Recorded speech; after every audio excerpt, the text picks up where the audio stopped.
Today we're reading the Yattering and Jack. Why the powers, long may they hold court, long may they shit light on the heads of the damned, had sent it out from hell to stalk Jack Polo, the Yattering couldn't discover. Whenever he passed a tentative enquiry along the system to his master, just asking the simple question, "What am I doing here?" it was answered with a swift rebuke for its curiosity. None of its business, came the reply. Its business was to do, or die trying. And after 6 months of pursuing Polo, the Yattering was beginning to see extinction as an easy option. This endless game of hide-and-seek was to nobody's benefit, and the Yattering's immense frustration. It feared ulcers, it feared psychosomatic leprosy, condition lower demons like itself were susceptible to. Worst of all, it feared losing its temper completely and killing the man outright in an uncontrollable fit of pique. What was Jack Polo, anyway? A gherkin importer. By the balls of Leviticus, he was simply a gherkin importer. His life was worn out, his family was dull, his politics were simple-minded, and his theology non-existent. The man was a no-account, one of nature's blankest little creatures. Why bother with the likes of him? This wasn't a Faust, a past-maker, a soul-seller. This one wouldn't look twice at the chance of divine inspiration. He'd sniff, shrug, and get on with his gherkin importing.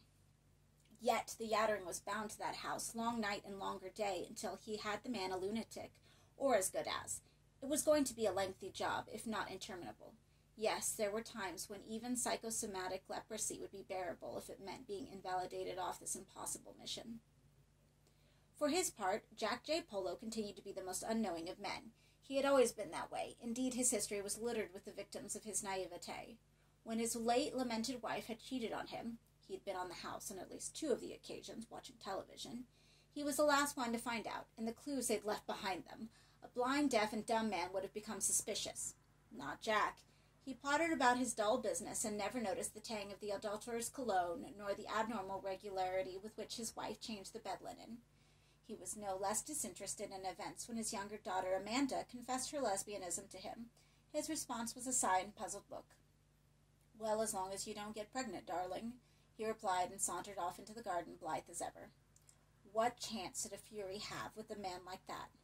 To a creature trained to put its meddling fingers into the wounds of the human psyche, Polo offered a surface so glacial, so utterly without distinguishing marks as to deny malice any hold whatsoever. Events seemed to make no dent in his perfect indifference. His life's disasters seemed not to scar his mind at all. When eventually he was confronted with the truth about his wife's infidelity, he found them screwing in the bath, he couldn't bring himself to be hurt or humiliated. "These things happen," he said to himself, backing out of the bathroom to let them finish what they'd started. "Que sera, sera.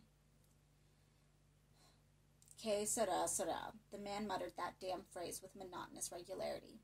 He seemed to live by that philosophy of fatalism, letting attacks on his manhood, ambition, and dignity slide off his ego like rainwater from his bald head.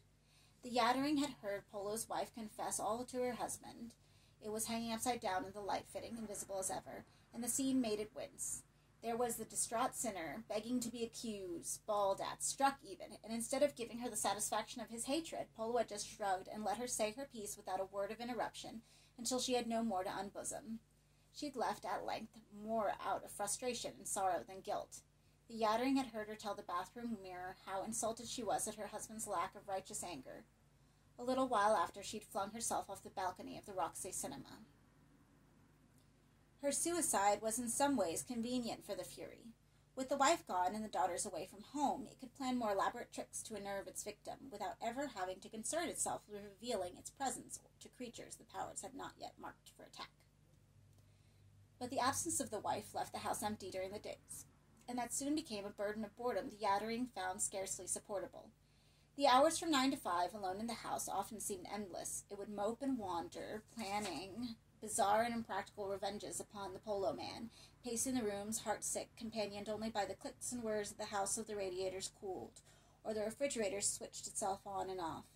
The situation rapidly became so desperate that the arrival of the midday post became the high point of the day, and an unshakable melancholy would settle on the Yattering if the postman had nothing to deliver and passed by to the next house. When Jack returned, the games would begin in earnest. The usual warm-up routine. It would meet Jack at the door and prevent his key from turning in the lock. The contest would go on for a minute or two until Jack accidentally found the measure of the Yattering's resistance and won the day. Once inside, it would start all the lampshades swinging. The man would usually ignore his performance, however violent the motion. Perhaps he might shrug and murmur subsidence under his breath, then inevitably, que sera, sera. In the bathroom, the Yattering would have squeezed toothpaste around the toilet seat and plugged up the shower head with soggy toilet paper. It would even share the shower with Jack, hanging unseen from the rail that held up the shower curtain and murmuring obscene suggestions in his ear. That was always successful, the demons were taught at the academy. The obscenities in the ear routine never failed to distress clients, making them think they were conceiving of these pernicious acts themselves and driving them to self-disgust, then to self-rejection, and finally to madness. Of course, in a few cases, the victims would be so inflamed by these whispered suggestions they'd go out on the streets and act upon them. Under such circumstances, the victim would often be arrested and incarcerated. Prison would lead to further crimes and a slow dwindling of moral reserves, and the victory was won by that route. One way or another, insanity would win out. Except that for some reason this rule did not apply to Polo. He was unperturbable, a tower of propriety. Indeed, the way things were going, the Yattering would be the one to break. It was tired, so very tired. Endless days of tormenting the cat, reading the funnies in yesterday's newspaper, watching the game shows, they drained the fury. Lately, it had developed a passion for the woman who lived across the street from Polo. She was a young widow and seemed to spend most of her life parading around the house stark naked. It was almost unbearable sometimes, in the middle of the day when the postman failed to call, watching the woman and knowing would never cross the threshold of Polo's house. This was the law. The Yattering was a minor demon, and his soul catching was strictly confined to the perimeters of his victim's house. To step outside was to relinquish all powers over the victim, to put itself at the mercy of humanity. All June, all July, and most of August it sweated in its prison, and all through those bright hot months Jack Polo maintained complete indifference to the Yattering's attacks. It was deeply embarrassing, and was gradually destroying the demon's self-confidence, seeing this bland victim survive every trial and trick attempted upon him. The Yattering wept. The Yattering screamed. In a fit of uncontrollable anguish, it boiled the water in the aquarium, poaching the guppies. Polo heard nothing, saw nothing. At last, in late September, the Yattering broke one of the first rules of its condition and appealed directly to its masters. Autumn is hell season, and the demons of the higher dominations were feeling benign. They condescended to speak to their creature. "What do you want?" asked Beelzebub, his voice blackening the air in the lounge.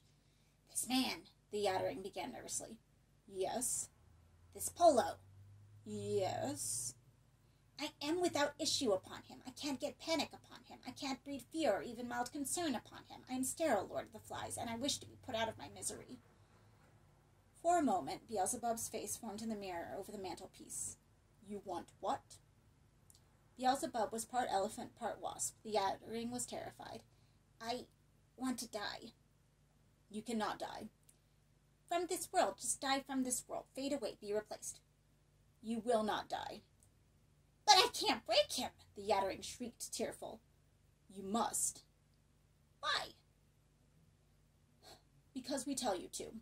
Beelzebub always used the royal we, though unqualified to do so. "Let me at least know why I'm in this house," the Yattering appealed. "What is he? Nothing. He's nothing." Beelzebub found this rich. He laughed, buzzed, trumpeted. "Jack Johnson Polo is the child of a worshipper at the Church of Lost Salvation. He belongs to us." "But why should you want him? He's so dull." "We want him because his soul was promised to us and his mother did not deliver. Or herself come to that. She cheated us. She died in the arms of a priest and was safely escorted to—" The word that followed was an anthema. The Lord of the Flies could barely bring himself to pronounce it. "Heaven," said Beelzebub, with infinite loss in his voice. "Heaven," said the Yattering, not knowing quite what was meant by the word. "Polo is to be hounded in the name of the Old One and punished for his mother's crimes. No torment is too profound for a family that has cheated us." "I'm tired," the Yattering pleaded, daring to approach the mirror. "Please, I beg you." "Claim this man," said Beelzebub, "or you will suffer in his place." The figure in the mirror waved its black and yellow trunk and faded. "Where is your pride?" said the master's voice as it shriveled into distance. "Pride, Yattering, pride." Then he was gone. In its frustration, the Yattering picked up the cat and threw it into the fire where it was rapidly cremated. If only the law allowed such easy cruelty to be visited upon human flesh, it thought. If only, if only. Then it'd make Polo suffer such torments. But no, the Yattering knew the laws as well as the back of its hand. They had been flayed onto its exposed cortex as a fledgling demon by its teachers, and Law 1 stated, "Thou shalt not lay palm upon thy victims." It had never been told why this law pertained, but it did. Thou shalt not. So the whole painful process continued, day in, day out, and still the man showed no sign of yielding. Over the next few weeks, the Yattering killed 2 more cats that Polo brought home to replace his treasured Freddy, now Ash. The first of these poor victims was drowned in the toilet bowl one idle Friday afternoon. It was a petty satisfaction to see the look of distaste register on Polo's face as he unzipped his fly and glanced down. But any pleasure the Yattering took in Jack's discomfiture was cancelled out by the blithely efficient way in which the man dealt with the dead cat, hoisting the bundle of soaking fur out of the pan, wrapping it in a towel, and burying it in the back garden with scarcely a murmur. The third cat that Polo brought home was wise to the invisible presence of the demon from the start. There was indeed an entertaining week in mid-November when life for the Yattering became most interesting while it played cat and mouse with Freddy the Third. Freddy played the mouse. Cats not being especially bright animals, the game was scarcely a great intellectual challenge, but it made a change for the endless days of waiting, haunting, and failing. At least the creature accepted the Yattering's presence. Eventually, however, in a filthy mood, caused by the remarriage of the Yattering's naked widow, the demon lost its temper with the cat. It was sharpening its nails in the nylon carpet, clawing and scratching with a pile of hours on edge. The noise put the demon's metaphysical teeth on edge. It looked at the cat once, briefly, and it flew apart as though it had been swallowed by a live grenade. The effect was spectacular. The results were gross. Cat brain, cat fur, cat gut everywhere. Polo got home that evening exhausted and stood in the doorway of the dining room, his face sickened, surveying the carnage that had been Freddy the Third. "Damn dogs," he said. "Damn dogs." There was anger in his voice. Yes, exulted the Yattering. Anger. The man was upset. There was clear evidence of emotion on his face. Elated, the demon raced through the house, determined to capitalize on its victory. It opened and slammed every door. It smashed vases. It set the lampshades swinging. Polo just cleaned up the cat. The Yattering threw itself downstairs, tore up a pillow, impersonated a thing with a limp and an appetite for human flesh in the attic, and giggling. Polo just buried Freddy the Third beside the grave of Freddy the Second and the ashes of Freddy the First. Then he retired to bed without his pillow. The demon was utterly stumped. If the man could not raise more than a flicker of concern when his cat was exploded in the dining room, what chance had it got of ever breaking the bastard? There was one opportunity left. It was approaching Christ's Mass, and Jack's children would be coming home to the bosom of the family. Perhaps they could convince him that all was not well in the world. Perhaps they could get their fingernails under his flawless indifference and begin to break him down. Hoping against hope, the Yattering sat out the weeks to late December, planning its attacks with all the imaginative malice it could muster. Meanwhile, Jack's life sauntered on. He seemed to live apart from his experience, living his life as an author might write a preposterous story, never involving himself in the narrative too deeply. In several significant ways, however, he showed his enthusiasm for the coming holiday. He cleared his daughter's rooms immaculately. He made their beds up with sweet-smelling linen. He cleaned every speck of cat's blood out of the carpet. He even set up a Christmas tree in the lounge, hung with iridescent balls, tinsel, and presents. Once in a while, as he went along the preparations, Jack thought of the game he was playing and quietly calculated the odds against him. In the days to come, he would have to measure not only his own suffering, but that of his daughters against the possible victory. And always, when he made these calculations, the chance of victory seemed to outweigh the risks. So he continued to write his life and waited. Snow came, soft pats of it against the windows, against the door. Children arrived to sing carols, and he was generous to them. It was possible for a brief time to believe in peace on earth. Late in the evening of the 23rd of December, the daughters arrived in a flurry of cases and kisses.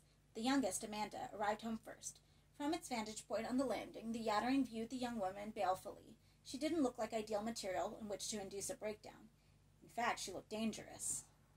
Gina followed an hour or two later, a smoothly polished woman of the world at 24. She looked every bit as intimidating as her sister. They came into the house with their bustle and their laughter. They rearranged the furniture. They threw out the junk food in the freezer. They told each other and their father how much they missed each other's company. Within the space of a few hours, the drab house was repainted with light and fun and love. It made the Yattering sick. Whimpering, it hid its head in the bedroom to block out the din of affection, but the shock waves enveloped it. All it could do was sit and listen and refine its revenge. Jack was pleased to have his beauties home, Amanda so full of opinions and so strong, like her mother, Gina, more like his mother, poised, perceptive. He was so happy in their presence he could have wept, and here was he, the proud father, putting them both at such risk. But what was the alternative? If he had canceled the Christmas celebrations, it would have looked highly suspicious. It might have even spoiled his whole strategy, waking the enemy to the trick that was being played. No, he must sit tight, play dumb, the way the enemy had expected him to be. The time would come for action. At 3:15 a.m. on Christmas morning, the Yattering opened hostilities by throwing Amanda out of bed. A paltry performance at best, but it had the intended effect. Sleepily rubbing her bruised head, she climbed back into bed, only to have the bed buck and shake and fling her off again like an unbroken colt. The noise roved the rest of the house. Gina was first in the sisters' room. "What's going on?" "There's somebody hiding under the bed." "What?" Gina picked up a paperweight from the dresser and demanded the assailant come out. The Yattering invisible sat on the window seat and made obscene gestures at the woman, tying knots in its genitalia. Gina peered under the bed. The Yattering was clinging to the light fixture now, persuading it to swing backwards and forwards, making the room reel. "There's nothing there." "There is." Amanda knew. Oh, yes, she knew. "There's something here, Gina," she said. "Something in the room with us. I'm sure of it." "No," Gina was absolute. "It's empty." Amanda was searching behind the wardrobe when Polo came in. "What's all the din?" "There's something in the house, Daddy. I was thrown out of bed." Jack looked at the crumpled sheets, the dislodged mattress, then at Amanda. This was the first test. He must lie as casually as possible. "Looks like you're having nightmares, Beauty," he said, affecting an innocent smile. "There was something under the bed," Amanda insisted. "There's nobody now." "But I felt it." "Well, I'll check the rest of the house," he offered, without enthusiasm for the task. "You two stay here just in case." As Polo left the room, the Yattering rocked the light a little more. "Subsidence," said Gina. It was cold downstairs, and Polo could have done without padding around barefoot in the kitchen tiles, but he was quietly satisfied that the battle had been joined in such a petty manner. He'd half feared that the enemy would turn savage with such tender victims at hand, but no, he judged the mind of the creature quite accurately. It was one of the lower orders, powerful but slow, capable of being inveigled beyond the limits of its control. Carefully does it, he told himself, carefully does it. He traipsed through the entire house, dutifully opening cupboards and peering through the furniture, behind the furniture, then returned to his daughters, who were sitting at the top of the stairs. Amanda looked small and pale, not the 22-year-old woman she was, but a child again. "Nothing doing," he told her with a smile. "It's Christmas morning and all through the house." Gia finished the rhyme. "Nothing was stirring, not even a mouse." "Not even a mouse, Beauty." At that moment, the Yattering took its cue to fling a vase off the lounge mantelpiece. Even Jack jumped. "Shit," he said. He needed some sleep, but quite clearly the Yattering had no intention of letting them alone just yet. "Que sera," he murmured, scooping up the pieces of the Chinese vase and putting them in a piece of newspaper. "The house is sinking a little on the left side, you know," he said more loudly. "It has been for years." "Subsidence," said Amanda with quite certainty, "would not throw me out of my bed." Gina said nothing. The options were limited, the alternatives unattractive. "Well, maybe it was Santa Claus," said Polo, attempting levity. He parceled up the pieces of the vase and wandered into the kitchen, certain that he was being shadowed every step of the way. "What else can it be?" He threw the question over his shoulder as he stuffed the newspaper into the waste bin. "The only other explanation—" Here he came, almost elated by his skimming so close to the truth. "The only other possible explanation is too preposterous for words." It was an exquisite irony, denying the existence of the invisible world in the full knowledge that even now it breathed vengerly down its neck. "You mean a poltergeist?" said Gina. "I mean anything that goes bang in the night, but we're grown-up people, aren't we? We don't believe in boogeyman." "No," said Gina flatly, "I don't, but I don't believe the house is subsiding either." "Well, it'll have to do for now," said Jack with nonchalant finality. "Christmas starts here. We don't want to spoil it talking about gremlins now, do we?" They laughed together. Gremlins, that surely bit deep, to call the hellspawn a gremlin. The Yattering, weak with frustration, acid tears boiling on its intangible cheeks, ground its teeth and kept its peace. There would be time yet to beat this atheistic smile off Jack Polo's smooth, fat face. Time aplenty. No half measures from now on, no subtlety. It would be an all-out attack. Let there be blood. Let there be agony. They'd all break.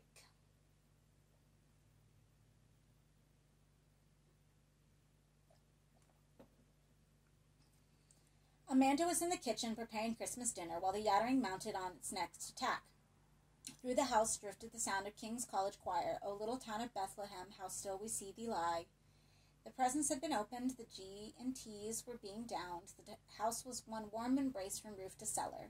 In the kitchen, a sudden chill permeated the heat and the steam, making Amanda shiver. She crossed to the window, which was ajar, to clear the air and close it. Maybe she was catching something. The Yattering watched her back as she busied herself about the kitchen, enjoying the domesticity for a day. Amanda felt the stare quite clearly. She turned around. Nobody, nothing. She continued to watch the Brussels sprouts cutting into one with worms curled in the middle. She drowned it. The choir sang on. In the lounge, Jack was laughing with Gina about something. Then a noise. A rattling at first, followed by a beating of somebody's fist against the door. Amanda dropped the knife in the bowl of sprouts and turned from the sinks, following the sound. It was getting louder all the time, like something locked in one of the cupboards, desperate to escape. A cat caught in the box, or a bird. It was coming from the oven.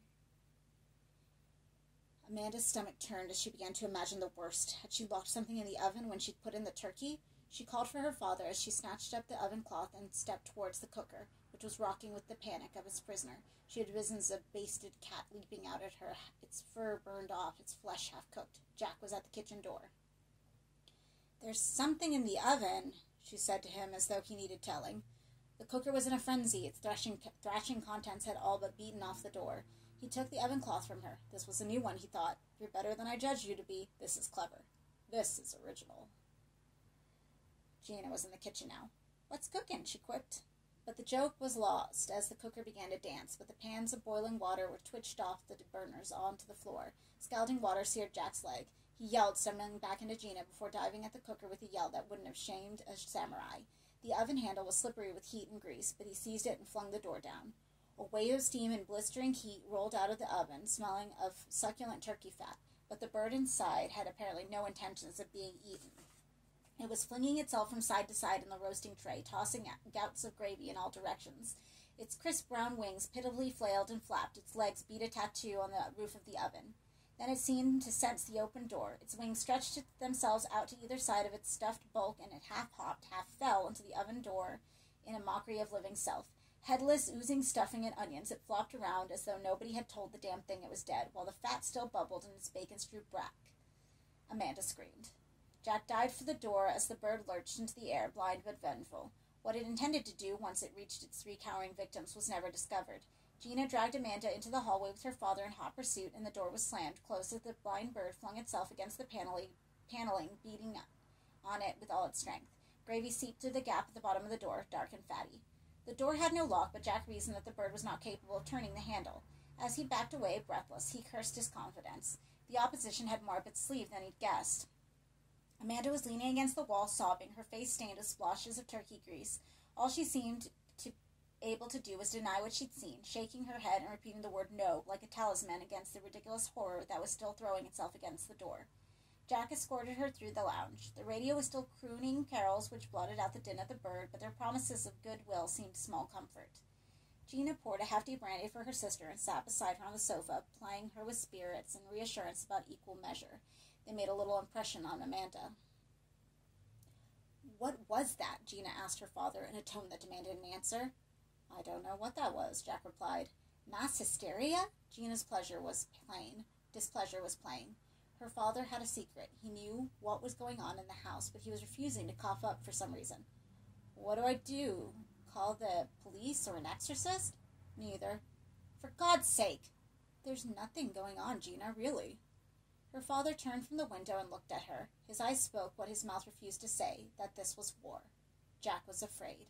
The house was suddenly a prison. The game was suddenly lethal. The enemy, instead of playing foolish games, meant harm, real harm to them all.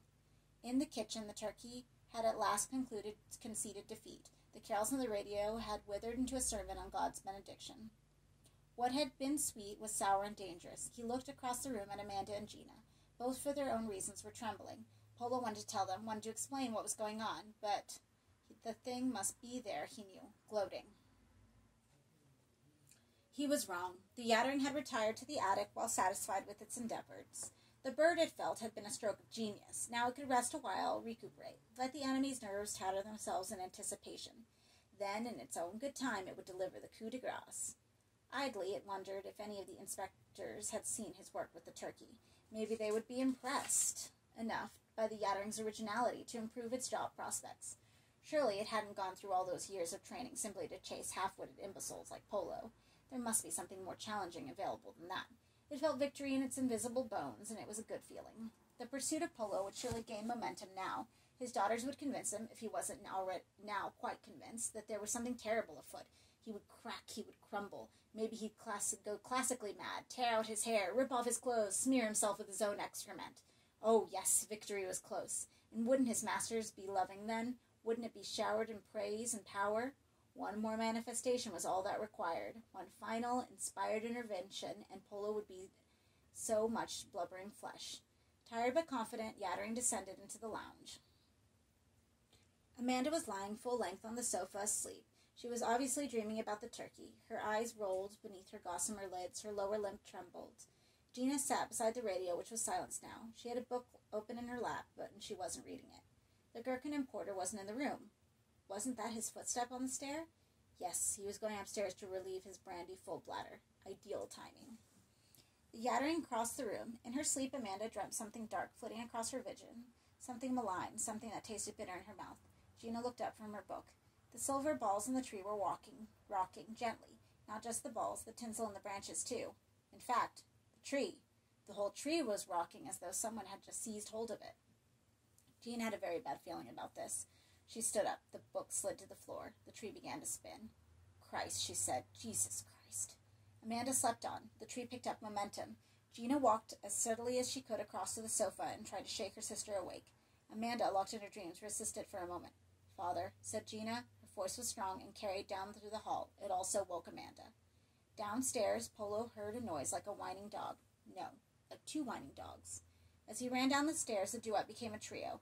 He burst into the lounge, half expecting all the hosts of hell to be there, dog-headed, dancing on his beauties. But no. It was the Christmas tree that was whining like a pack of dogs as it spun and spun. The lights had long since been pulled from their sockets. The air stank of singed plastic and pine sap. The tree itself was spinning like a top, flinging decorations and presents off its tortured branches with the largesse of a mad king. Jack tore his eyes from the spectacle of the tree and found Gina and Amanda crouching terrified behind the sofa. "Get out of here!" he yelled. Even as he spoke, the television sat up impertinently on one leg and began to spin like the tree, gathering momentum quickly. The clock on the mantelpiece joined the pirouetting. The pokers beside the fire, the cushions, the ornaments. Each object added its own singular note to the orchestration of whines which were building up, second by second, to a deafening pitch. The air began to brim with the smell of burning wood as friction heated the spinning tops to flashpoint. Smoke swirled across the room. Gina had Amanda by the arm and was dragging her towards the door, shielding her face against the hail of pine needles that the still accelerating tree was throwing off. Now the lights were spinning. The books, having flung themselves off the shelves, had joined the tarantella. Jack could see the enemy in his mind's eye, racing between the objects like a juggler spinning plates on sides, trying to keep them all moving at once. It must be an exhausting work, he thought. The demon was probably close to collapse. It couldn't be thinking straight. Overexcited, impulsive, vulnerable. This must be the moment, if there ever was a moment, to join battle at last, to face the thing, defy it, and trap it. For its part, the Yattering was enjoying this orgy of destruction. It flung every movable object into the fray, setting everything spinning. It watched with satisfaction as the daughter twitched and scurried, its laugh to see the old man stare, pop-eyed, at this preposterous ballet. Surely he was nearly mad, wasn't he? The beauties had reached the door, their hair and skin full of needles. Polo didn't see them leave. He ran across the room, dodging a rain of ornaments to do so, and picked up the brass toasting fork which the enemy had overlooked. Bric-a-brac filled the air around his head, dancing around with sickening speed. His flesh was bruised and punctured, but the exhilaration of joining battle had overtaken him, and he set about beating the books and the clocks and the china to smithereens. Like a man in a cloud of locusts, he ran around the room, bringing down his favorite books in a welter of fluttering pages, smashing and whirling Dresden, shattering the lamps. A litter of broken possessions swamped the floor, some of it still twitching as the life went out of the fragments. But for every object brought low, there were a dozen still spinning, still whining. He could hear Gina at the door, yelling to him to get out, to leave it alone. But it was so enjoyable, playing against the enemy more directly than he'd ever allowed himself before. He didn't want to give up. He wanted the demon to show itself, to be known, to be recognized. He wanted confrontation with Old One's emissary once and for all. Without warning, the tree gave way to the dictates of centrifugal force and exploded. The noise was like a howl of death. Branches, twigs, needles, balls, lights, wire, ribbons flew across the room. Jack, his back to the explosion, felt a gust of energy hit him hard, and he was flung to the ground. The back of his neck and his scalp were shot full of pine needles. A branch, naked of greenery, shot past his head and impaled the sofa. Fragments of tree pattered on the carpet around him. Now other objects around the room, spun beyond the tolerance of their structures, were exploding like the tree. The television blew up, sending a lethal wave of glass across the room, much of which buried itself in the opposite wall. Fragments of the television's innards, so hot they singed the skin, fell on Jack as he elbowed himself towards the door like a soldier under bombardment. The room was so thick with a barrage of shards it was like a fog. The cushions had lent their down to the scene, snowing on the carpet. Porcelain pieces, a beautifully glazed arm, a courtesan's head, bounced on the floor in front of his nose. Gina was crouching at the door, urging him to hurry, her eyes narrowed against the hail. As Jack reached the door, he felt her arms around him. He swore he could hear laughter from the lounge. Tangible, audible laughter, rich and satisfied.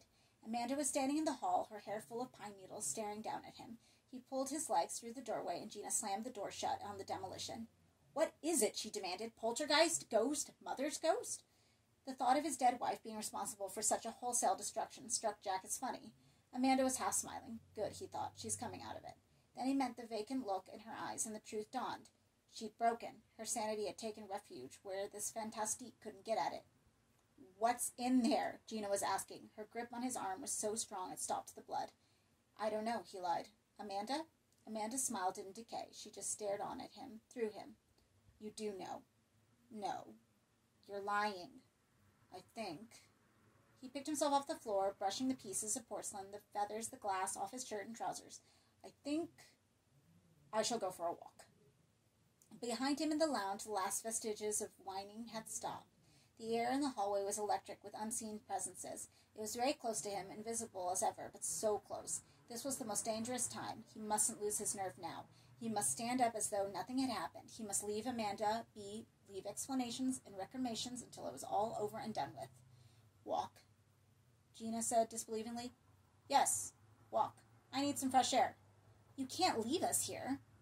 "I'll find somebody to help clear up." "But Mandy, she'll get over it. Leave her be." That was hard. That was almost unforgivable, but it was said now. He walked unsteadily towards the front door, feeling nauseous after so much spinning. At his back, Gina was raging. "You can't just leave! Are you out of your mind?" "I need the air," he said, as casually as his thumping heart and parched throat would permit. "So I'll just go out for a moment." "No," the Yattering said. "No, no, no." It was behind him. Polo could feel it. So angry now, so ready to twist off his head, except that it wasn't allowed ever to touch him, but he could feel its resentment like a physical presence. He took another step towards the front door. It was with him still, dogging his every step, his shadow, his fetch, unshakable. Gina shrieked at him. "You son of a bitch! Look at Mandy! She's lost her mind!" No, he mustn't look at Mandy. If he looked at Mandy, he might weep, he might break down as the thing wanted him to. Well, then everything would be lost. "She'll be all right," he said, barely above a whisper. He reached to the front door handle. The demon bolted the door, quickly, loudly. No temper left for pretense now. Jack, keeping his movement as even as possible, unbolted the door, top and bottom. It bolted again. It was thrilling, this game. It was also terrifying. If he pushed too far, surely the demon's frustration would override its lessons. Gently, smoothly, he unbolted the door again. Just as gently, just as smoothly, the Yattering bolted it. Jack wondered how long he could keep this up for. Somehow he had to get outside. He had to coax it over the threshold. One step was all the law required, according to his researches. One simple step. Unbolted. Bolted. Unbolted. Bolted. Gina was standing 2 or 3 yards behind her father. She didn't understand what she was seeing, but it was obvious her father was doing some battle with something or another. "Daddy," she began. "Shut up," he said benignly, grinning as he unbolted the door for the 7th time. There was a shiver of lunacy in the grin. It was too wide and too easy. Inexplicably, she returned the smile. It was grim, but genuine. Whatever was at issue here, she loved him. Polo made a break for the back door. The demon was 3 paces ahead of him, scooting through the house like a sprinter and bolting the door before Jack could even reach the handle. The key was turned in the lock by invisible hands, then crushed to dust in the air. Jack feigned to move towards the window beside the back door, but the blinds were pulled down and the shutters slammed. The Yattering, too concerned with the window to watch Jack closely, missed his doubling back through the house. When it saw the trick that was being played, it let out a little screech and gave chase, almost sliding into Jack on the smoothly polished floor. It avoided the collision only by the most balletic of maneuvers. That would be fatal indeed, to touch the man in the heat of the moment. Polo was again at the front door, and Gina, wise to her father's strategy, had unbolted it while the Yattering and Jack fought at the back door. Jack had prayed she'd take the opportunity to open it. She had. It stood slightly ajar. The icy air in the crisp afternoon curled its way into the hallway. Jack covered the last yards to the door in a flash, feeling without hearing the howl of complaint the Yattering loosed as it saw its victim escaping into the outside world. It was not an ambitious creature. All it wanted was that moment, beyond any other dream, was to take this human skull between its palms and make nonsense of it. Crush it to smithereens and pour the hot thought out onto the snow, and be done with Jack J. Polo forever and ever. Was that so much to ask? Polo had stepped into the squeaky, fresh snow, his slippers and trouser bottoms buried in chill. By the time the Fury reached the step, Jack was already 3 or 4 yards away, marching up the path towards the gate, escaping. The Yattering howled again, forgetting its years of training. Every lesson it had learned, every rule of battle engraved on its skull, was submerged by the simple desire to have Polo's life. It stepped over the threshold and gave chase. It was an unpardonable transgression. Somewhere in hell, the powers, long may they hold court, long may they shit light on the heads of the damned, felt the sin and knew the war for Jack Polo's soul was lost. Jack felt it too. He heard the sound of boiling water as the demon's footsteps melted to steam the snow on the path. It was coming after him. The thing had broken the first rule of its existence. It was forfeit. He felt the victory in his spine and in his stomach. The demon overtook him at the gate. Its breath could clearly be seen in the air, though the body it emanated from would not yet become visible. Jack tried to open the gate, but the Yattering slammed it shut. "Que sera, sera," said Jack. The Yattering could bear it no longer. He took Jack's head in his hands, intending to crush the fragile bone to dust. The touch was its second sin, and it agonized the Yattering beyond endurance. It bayed like a banshee and reeled away from the contact, sliding in the snow and falling on its back. It knew its mistake. The lessons it had beaten into it came hurtling back. It knew the punishment, too, for leaving the house, for touching the man. It was bound to the new lord, enslaved to this idiot creature standing over it. Polo had won. He was laughing, watching the way the outline of the demon formed in the snow on the path. Like a photograph developing on a sheet of paper, the image of the Fury became clear. The law was taking its toll. The Yattering could never hide from its master again. There it was, plain to Polo's eyes, in all of its charmless glory. Maroon flesh and bright lidless eye, arm flailing, tail thrashing, the snow to slush. "You bastard," it said. Its accent had an Australian lilt. "You will not speak unless spoken to," said Polo, with quiet but absolute authority. "Understood?" The lidless eye clouded with humility. "Yes," the Yattering said. "Yes, Mr. Polo." "Yes, Mr. Polo." Its tail slipped between its legs like that of a whipped dog. "You may stand." "Thank you, Mr. Polo." It stood, not a pleasant sight, but one Jack rejoiced in, nevertheless. "They'll have you yet," said the Yattering. "Who will?" "You know," it said hesitantly. "Name them." "Beelzebub," it answered, proud to name its own master. "The powers, hell itself." "I don't think so," Polo mused. "Not with you bound to me as any proof of my skills. Aren't I the better of them?" The eye looked sullen. "Aren't I?" "Yes," it conceded bitterly. "Yes, you are the better of them." It had begun to shiver. "Are you cold?" asked Polo. It nodded, affecting the look of a lost child. "Then you need some exercise," he said. "You'd better go back into the house and start tidying up." The Fury looked bewildered, even disappointed by the instruction. "Nothing more?" it asked incredulously. "No miracles, no Helen of Troy, no flying?" The thought of flying on a snow-spattered afternoon like this left Polo cold. He was essentially a man of simple tastes. All that he asked from life was the love of his children, a pleasant home, and a good trading price for gherkins. "No flying," he said. As the Yattering slouched down the path towards the door, it seemed to alight upon a new piece of mischief. It turned his back to Polo, obsequious but unmistakably snug. "Can I just say something?" it said. "Speak." "It's only fair that I inform you that it's considered ungodly to have any contact with the likes of me. Heretical, even." "Is that so?" "Oh, yes," said the Yattering, warming to its prophecy. "People have been burned for less." "Not in this day and age," Polo replied. "But the Seraphim will see," it said, "and that means you'll never go to that place." "What place?" The Yattering fumbled for the special word it had heard Beelzebub use. "Heaven," it said, triumphant. An ugly grin had come on to its face. This was the cleverest maneuver it had ever attempted. It was juggling theory here. Jack nodded slowly, nibbling at his bottom lip. The creature was probably telling the truth. Association with it, or the like, would not be looked upon benignly in the house of saints and angels. He probably was forbidden access to the plains of paradise. Well, he said, you know what I have to say about that, don't you? The Yattering stared at him, frowning. No, it didn't know. Then the grin of satisfaction it had been wearing died as he saw just what Polo was driving at. What do I say? Polo asked it. Defeated, the Yattering murmured the phrase. Que sera, sera. Polo smiled. There's chance for you yet, he said, and led the way over the threshold, closing the door with something very like serenity on his face. And that was the Yattering and Jack. And thank you. We'll